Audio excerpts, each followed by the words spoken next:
Ketua KPK Setio Budianto mengaku telah berkomunikasi dengan Jaksa Agung ST Burhanuddin terkait dengan supervisi perkara yang melibatkan ex-Jampitsus Febri Adriansyah. Sementara merespons usulan pengambil alihan kasus, Ketua KPK Setio Budianto mengatakan saat ini menghargai proses penyidikan yang kini berlangsung di Kejagung. Ambil alih aja lah kasus ex-Jampitsus dari KPK sendiri gimana? Bakal ada usaha-usaha buat ngambil? Ya saya kira terlalu dini ya, gitu kan masih berproses di Kejaksaan Agung, gitu. Prosesnya sementara berjalan, koordinasi banyak yang dilakukan masalah pendalaman barang bukti, pendalaman dokumen dan lain-lain. Baru proses awal.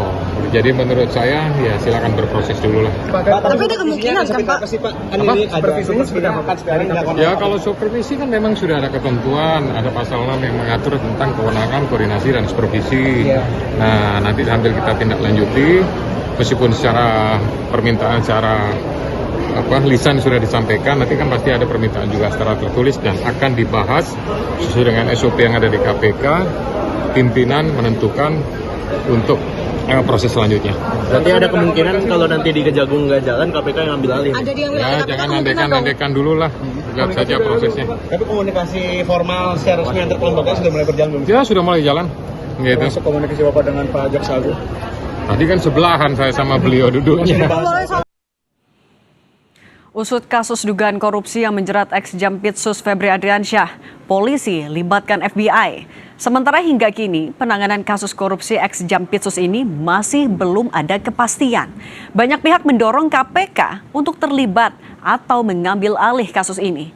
Kita bahas bersama peneliti Posdem Universitas Andalas Ferry Amsari dan penasihat ahli Kapolri Irjen Purnawirawan Arianto Stadi. Selamat malam semuanya. Selamat malam. Malam Mbak Cindy. Mbak Cindy. Pak Arianto. Malam, Pak. Pak Arianto, saya mau menegaskan dulu berarti sebenarnya ini adalah penyerahan kasus bukan pelimpahan kasus ya Pak ke Kejagung?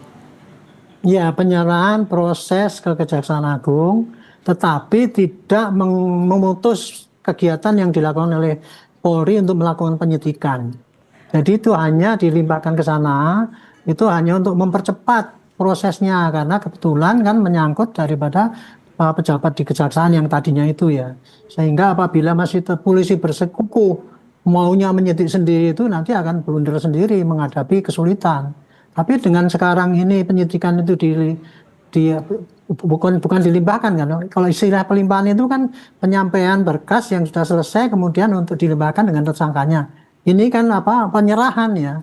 Penyerahan untuk memproses penyidikan ini selanjutnya kepada kejaksaan untuk kepentingan stabilitas dan untuk percepatan, tetapi dari pihak penyidik sendiri polisi masih mempunyai kesempatan untuk melakukan penyidikan yang lainnya dalam rangka mendukung pemberantasan korupsi yang kita tangani saat ini. Pak Arianto, tapi berarti batasan kewenangannya antara Kejagung dan juga Polri ketika menangani kasus ini gimana Pak? Ya semuanya masih berhak melakukan penyidikan. Nggak akan overlap Pak?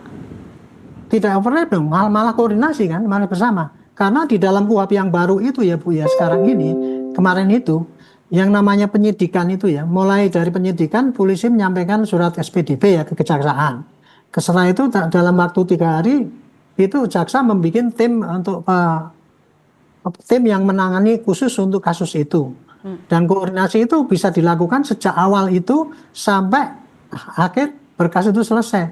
Jadi memang ada di dalam KUHP memberi celah ya, walaupun tidak secara eksplisit yang namanya koordinasi itu dengan melalui penyerahan seperti ini gitu. Tetapi mekanisme koordinasi itu memang ada celah di dalam KUHP yang baru ya. Di dalam rangka itu menghilangkan, kalau KUHP yang lama dulu itu kan memberikan kesempatan saling berkompetisi ya, antara jaksa dengan polisi itu dalam penyidikan. Sekarang kan aturannya kan dirubah.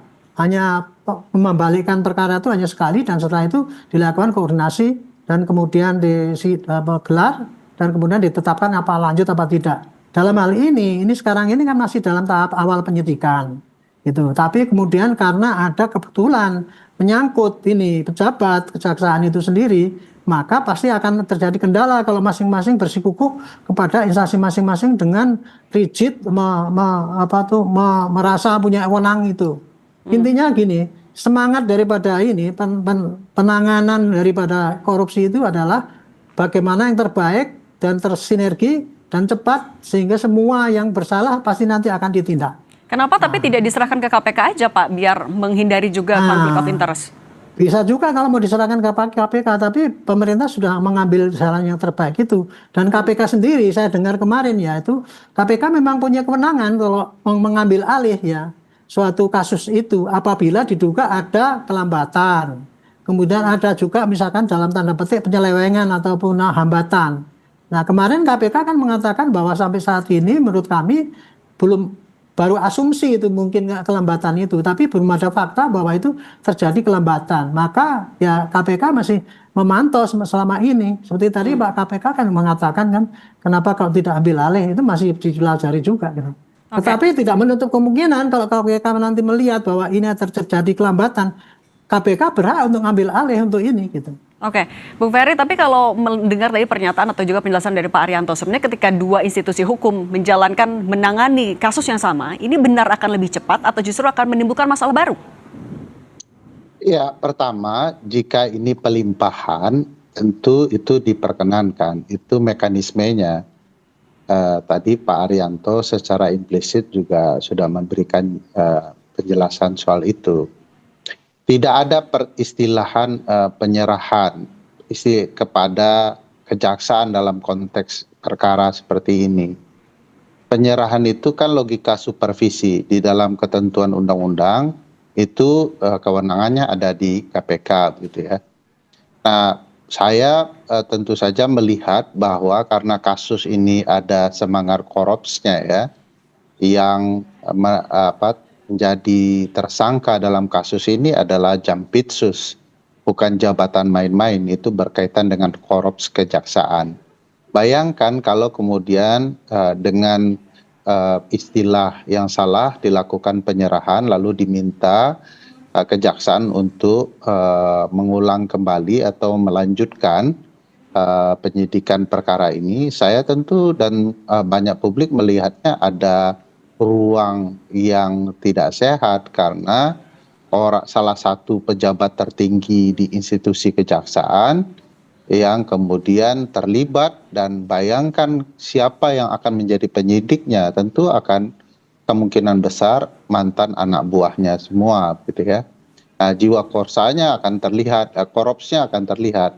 Oleh karena itu kalau mau menjadikan kasus ini titik penting untuk memperbaiki kelembagaan institusi tertentu, mestinya presiden atau pemerintah memilih langkah yang paling benar dengan memberikan kepada institusi lain di antara institusi-institusi yang sedang berkonflik. Langkah-langkah kepolisian yang sudah baik ini jangan dinodai dengan kesalahan di langkah berikutnya dengan berupa penyerahan yang sama sekali tidak dikenal. Dan harusnya kalau mau bentuk supervisi harusnya diserahkan kepada KPK.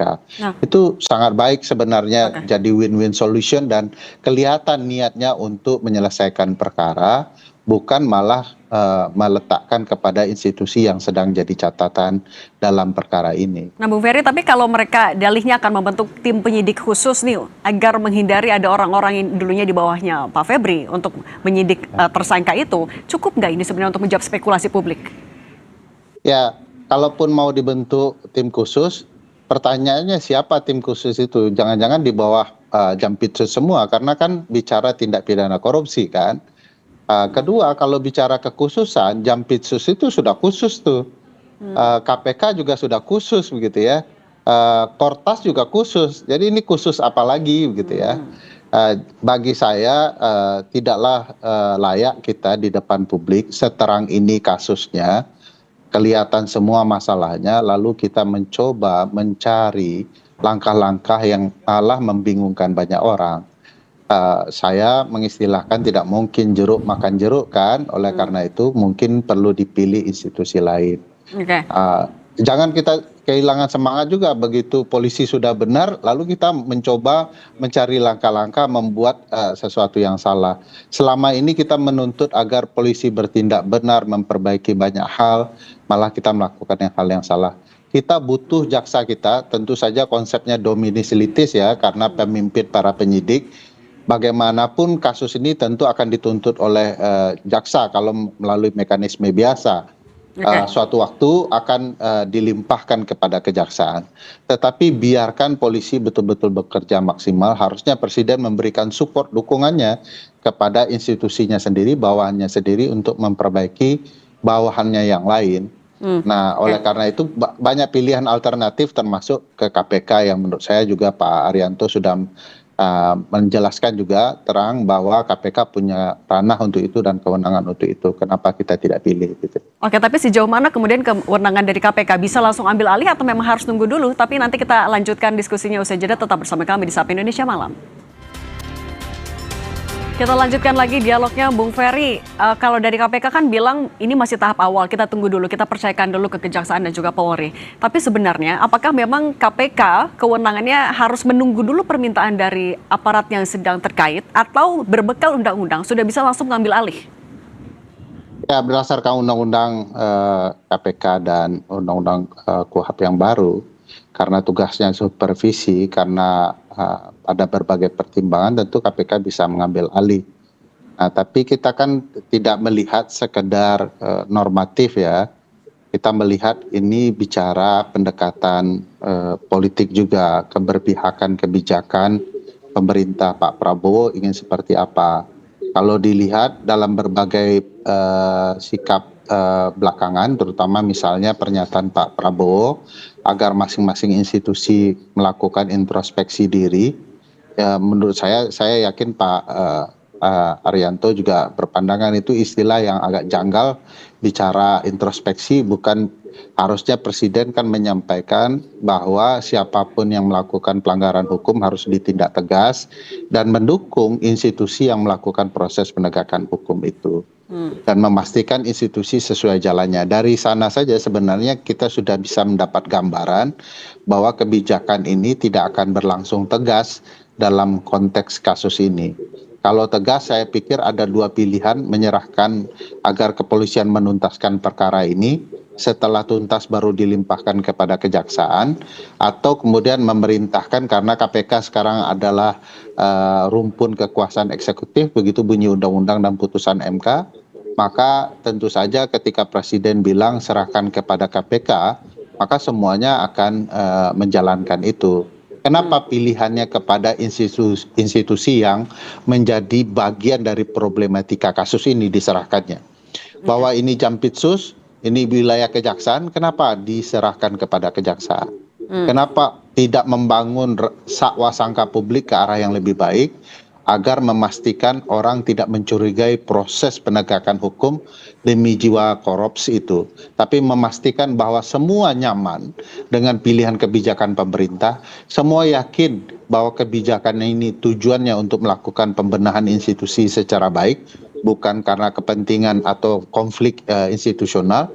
Tentu itu akan jadi sambutan oleh publik, dan tentu institusi yang melakukan bersih-bersih juga merasa dihargai. Bagi saya ini ada kesan ya, orang sudah bergerak baik jadi salah begitu ya, hanya karena pendekatan politis bukan pendekatan penegakan hukum. Bagi saya agak janggal saja. Oke, menjawab juga bahwa ada tantangan ataupun juga janji yang harus dipenuhi bahwa kasus ini harus berjalan secara transparan, Pak Arianto. Saat ini kan berarti Polri masih terus mengawal. Salah satunya juga jadi pertanyaan, mengapa sampai harus melibatkan FBI juga untuk mengecek barang bukti? Ini adalah hal yang lazim dilakukan.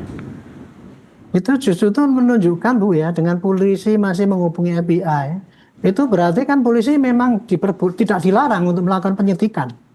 Seperti tadi saya katakan ya, sampai sekarang ini posisinya, walaupun berkas itu diserahkan kepada sana dengan barang buktinya, itu bukan berarti bahwa penyidik tidak boleh melanjutkan penyidikan yang dia lakukan. Kalau dalam pandangan saya, penyidik boleh saja mencari-cari tempat lain yang kira-kira masih ada timbunan itu bangsa barang-barang haram gitu, polisi masih boleh, tidak dihalangi gitu. Hanya tadi kalau mengatakan tadi Pak Ansari saya tadi sampaikan supaya itu publik menuntut, kan ini kan pasti sorotan pada publik kan, loh ini kan kejahatan kan udah jelas kayak gitu ya, kok tidak diserahkan pada polisi sampai tuntas baru dikasihkan ke Pak Jaksa, Pak Ansari ya. Ini kalau gitu kasusnya Pak ya, Itu bisa terjadi, polisi menyidik, nanti berkasnya dikirim, nggak P21, Pak, bolak-balik. Bahkan kemarin itu, waktu menyita itu bisa di peradilan karena kita dituduh bahwa belum ada tersangkanya, kalau udah ngeledah, sudah nyita, belum aja. Itu bisa, itu kalau tidak ditempuh jalan kompromi atau koordinasi yang sekarang dipakai ini gitu. Jadi saya pikir ya ini hanya semangatnya daripada pimpinan negara ini adalah kita mendahulukan semangat memberantas korupsi, tapi dengan bersinergi. Nah ini menjadi, kalau tadi dikatakan masing-masing supaya menggerakkan introspeksi ini, masing-masing institusi sekarang ditantang oleh presiden ini. Berani nggak memberantas lingkungannya sendiri yang memang salah, itu harus ditindak gitu. Jadi saya kira dalam hal ini adalah publik menyangka begitu ya pasti otomatis gitu. Nah sekarang ini menjadi tantangan daripada masing-masing lembaga ini, baik Polri maupun dari Kejaksaan, untuk menunjukkan integritasnya di dalam menangkap ini. Tujuannya kan untuk memberantas korupsi, bukan untuk menangkap untuk mempermalukan institusi yang lain gitu. Oke. Makanya itu ini menjadi tantangan daripada Kejaksaan ini untuk menunjukkan aku bisa merespon. Ya? Oke, silakan Bang Ferry. Tadi diksi yang digunakan Pak Arianto adalah diksi kompromistik ya. Karena takutnya jaksa malah mengembalikan berkas perkara ya, tidak kunjung P21. Nah biasa kalau bahasa yang digunakan begitu itu bukan bahasa penegakan hukum, walaupun harus kita akui ada nuansa politis di dalamnya. Jadi saya sadar itu realitasnya. Tapi kalau ingin memperbaiki institusi, diksi yang digunakan menurut saya tidak baik juga kalau kemudian bicara diplomatis, politis ya, kompromis ya, karena ada kemungkinan kejaksaan akan mengembalikan berkas. Di titik itulah peran presiden sebagai pemimpin institusi ini. Kalau ternyata ada yang main-main, ada yang mengembalikan berkas dan segala macamnya, ya harus dipermasalahkan. Di sana pula masuknya KPK kalau mencoba menghalang-halangi dengan mengembalikan berkas. Kita melihat banyak permasalahan di kasus ini ya. Permasalahan ketatanegaranya sampai hari ini belum terjawab juga. Misalnya apa tugasnya TNI, tadi Pak Anang ya, Kapus Penkum mengatakan bahwa ini adalah bagian dari tugas yang melekat di diri Jampitsus. Nah, tugas keamanan itu bukan tugasnya militer. Jadi kita bisa ketahui bahwa ada problematika luar biasa dalam proses penegakan hukum kita sampai merusak ketatanegaraan kita. Walaupun saya sadar poin Pak Arianto sangat loud and clear ya, bahwa tidak semudah itu melihat situasinya, bahwa ini harus dijunjung juga ruang dialektika kompromistis di dalam menangani perkara. Jadi akhirnya hukum bicara lebih banyak kepentingan politisnya. Militer sampai hari ini tidak ada ketegasan Pak Presiden untuk mempertanyakan keterlibatan mereka. Itu melanggar konstitusi, melanggar undang-undang TNI.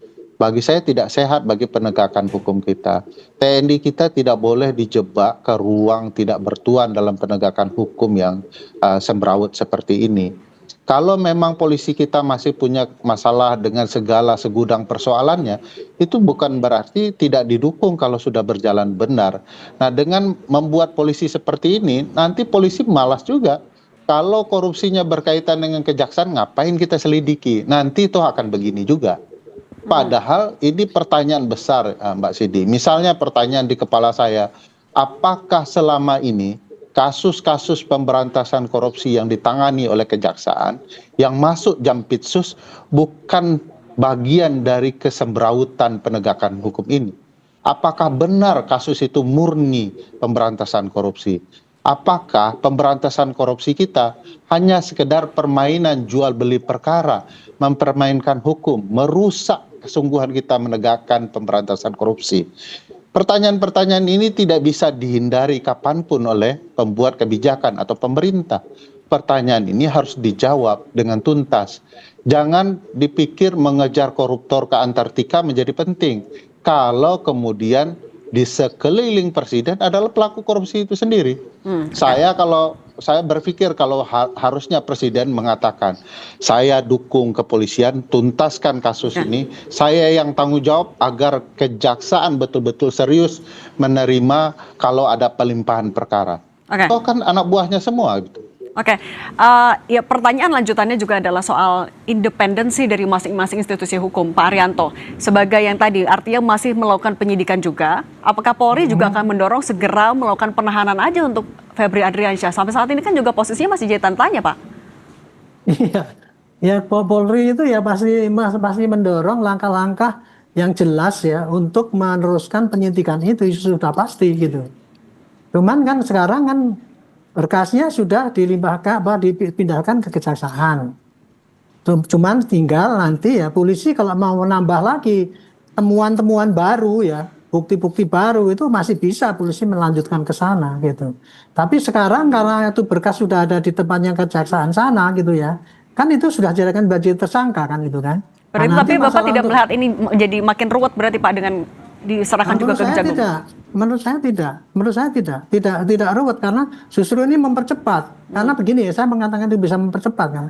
Kan ini polisi berangkatnya menindak ini kan ada 3 korupsi besar itu, yang sebagian sudah ditangani oleh Kejaksaan Jiwasraya, ini semua ditangani oleh Pak Feby itu kan. Dan itu institusi kejaksaan supaya data-data awal yang banyak sekali itu Bu, apa yang terlibat di dalam korupsi itu. Cuman masalahnya yang terjadi di sini, korupsinya itu kan kalau saya tidak salah ya, itu korupsinya kan bukan korupsi dalam institusi itu, tapi ini kan semacam penampungan atau gratifikasi kan yang kena kan itu. Jadi bagian-bagian daripada tindak pidana korupsi yang sebetulnya bukan korupsi yang merugikan negara banyak, tapi ini TPPU aja. Itu jadi hanya melindungi pelaku kan seakan-akan gitu. Makanya itu kalau seandainya polisi hanya pakai data yang dikumpulkan sendiri gitu ya, ya itu pasti akan ketinggalan ketimbang kalau itu ditangani oleh jaksa. Tapi tantangannya jaksa harus berani fair ini terang-terangan bahwa itu jangan sampai nanti dilindungi itu kemudian yang ini kemudian nggak dipakai. Tantangannya adalah nanti medsos yang akan nyorotin. Oke, berarti nanti juga saya yang khawatir Mbak Cindy, Pak. Singkat saja Bung Ferry.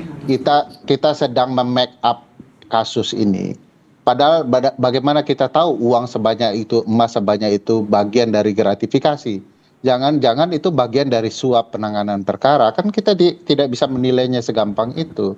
Harusnya karena ini adalah pelakunya adalah aparat, kan upayanya harus lebih berat gitu ya. Kalau orang lain melakukan korupsi langsung ditahan, ini bisa lari kemana-mana. Jadi aneh sekali proses ini dan bagi saya ada kebijakan yang berupaya untuk menghias kejahatan ini seolah-olah menjadi lebih rendah dari yang seharusnya. Harusnya jauh lebih tegas. Oke, dan jangan sampai dilokalisasi hanya untuk jadi 2 tersangka saja dengan alat bukti sebanyak itu. Pak Arianto, Bung Ferry Amsari, terima kasih sudah berbagi bersama kami di Sapa Indonesia Malam. Sehat selalu semuanya. Sehat.